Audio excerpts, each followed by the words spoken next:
Do you think I needed to apologize to have Marcy Wheeler on the program? No.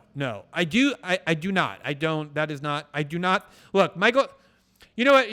Let me just say this about those of us who have been expressing skepticism about the overriding narrative that the non-Fox media has more or less unanimously embraced.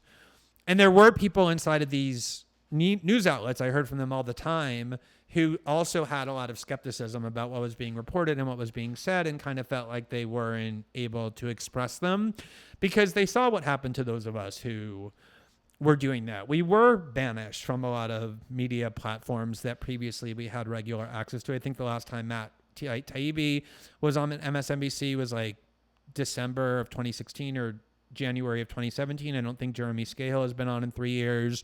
I haven't been on since December 2016 when I talked to R.A. Melber about the need for skepticism. But, and on top of that, I think that a lot of us who are expressing this skepticism were vilified not just for being wrong, which is fair enough. That's what happens in political debates, but for being Trump apologists or even Trump supporters or even paid agents of the Kremlin. I don't mean by random trolls on Twitter. I mean by like really prominent people. So I can understand why after 3 years, nerves are kind of raw. Matt Taibbi and Michael Tracy talked about the psychological toll this has taken on them, which, you can kind of dismiss and mock. But at the same time, it is real when you're trying to kind of push some dissent into, you feel like you're standing in front of a freight train. And when you feel like at least some of what you've been doing has not been fully vindicated, but at least somewhat been affirmed, like at least the need for skepticism all along, I think there's a recognition that at least Rachel Maddow and people like that went too far. I understand why people are being a little overly zealous.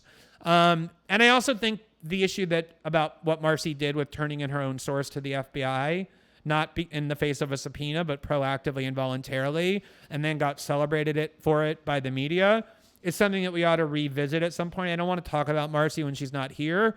But I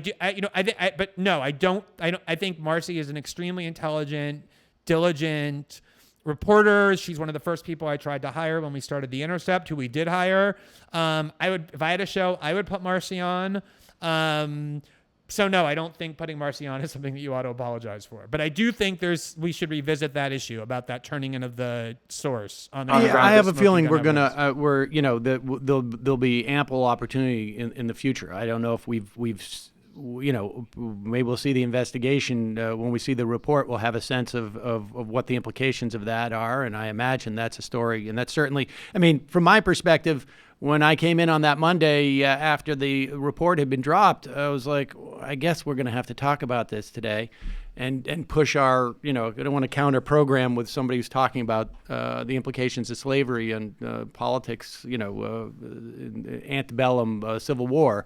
But having Marcy on, it seemed to me, would be more apt when we have a sense of what the full report says. But I appreciate that, and I do appreciate the that there has been an excess on the side of people who really wanted to believe that Donald Trump would be removed from office over this, and maybe other things. I don't think so, but I don't think it's going to be possible to get him out of that office in that way. But yes, I think that there's been excesses on both sides of this argument that I think have been inappropriate, frankly. But Glenn, I appreciate your coming on and talking about it. And I guess we now wait to see what's actually in the report.